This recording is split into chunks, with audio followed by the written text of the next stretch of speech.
so tasty, so delicious, just eating like a wow. সকাল সকাল উঠিয়া ভাবি আজকে কি কি খাবো, সারাদিনের কাজকর্ম সেরে আবার কখন শোবো। আগে দেখি বিছানাখানা, সেটাই আগে তুলি, চাদরখানা সরিয়ে রেখে বালিশগুলো তুলি। এদিক ওদিক কি আর করব, বিছানা তুলতে হবে। ভাই আজকে বাড়ি নেই, তাই ওর বিছানা সহযোগে ঠিক আছে ভাই আমি তুলবো, কি আর করার আছে। এবার ওষুধ খাওয়ার পালা, ওষুধ নিয়ে বসি। দেখলে আমার মুখটা কেমন হয় যে খুশি খুশি। ওষুধ আমার একদম পছন্দ নয়, তবু খেতে হয়, না খেলে আবার জীবনে কষ্টের কম নয়। ওষুধ খেয়ে এবার আমায় মানুষ হতে হবে। ফ্রেশ হয়ে নিলাম একটু জলদি জলদি, তবে ফ্রেশ হয়ে দেখি সামনে চা বিস্কিট হাজির। চা বিস্কিট দেখে আমার হাসি জাগে ধীর।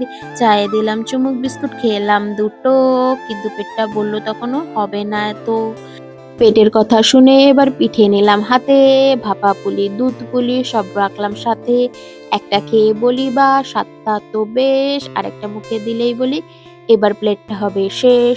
তোমরা যদি খেতে চাও চলে আসো ঘরে, পিঠে পুলি দেবো তোমায়, বসবে সবাই ধরে। গরম গরম খেলে দেখি টেস্টটা মন্দ নয়, তবে ঠান্ডা পুলি আমার বেশ ভালো লাগে। পিঠে খাওয়া শেষ করে গেলাম রান্নাঘরে, মাকে দেখি পেঁপে কাটে আপন মনে। পেঁপে কাটতে গিয়ে দেখি একই কাণ্ড ভাই, ভেতরে এমন কি সব আছে আমি তো বুঝতে নাই। কি যে জিনিস, কি যে ব্যাপার মাথায় ঢোকে না। তোমরা যদি চিনে থাকো বলতে ভুলো না। আমি তো দেখি ভাবছি শুধু এটা আবার কি চাই, তোমরা জানলে কমেন্টে জানিয়ে দিও তাই। দেখতে দেখতে দুপুর হলো, খাওয়ার সময় এলো।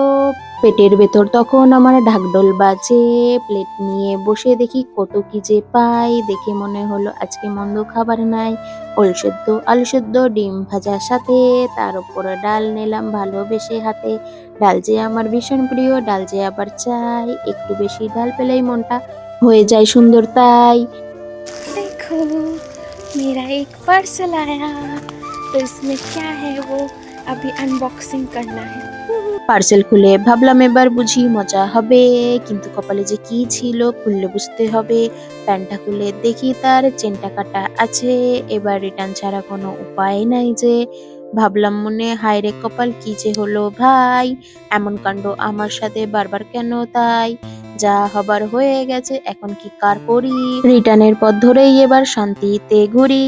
সন্ধ্যাবেলায় পাস্তা হলো, মনটা হলো খুশি, খেতে খেতে দিনটা গেল বেশ হাসি খুশি। গাইস দেখো, সন্ধ্যাবেলায় মা আমাকে দিয়ে দিয়েছে পাস্তা, তো এখন আমি খাবো পাস্তা। এইভাবে শেষ হলো আজকের দিনখানি। কেমন লাগলো আমার এই ছোট্ট পাঁচালি, ভালো লাগলে অবশ্যই লাইক দিয়ে যেও। ভালো থেকো, সুস্থ থেকো, আবার ফিরে এসো নতুন নতুন নতুন গল্প নিয়ে হাজির হব। আজকের মতো বিদায় নিলাম, ভালো থেকো সব।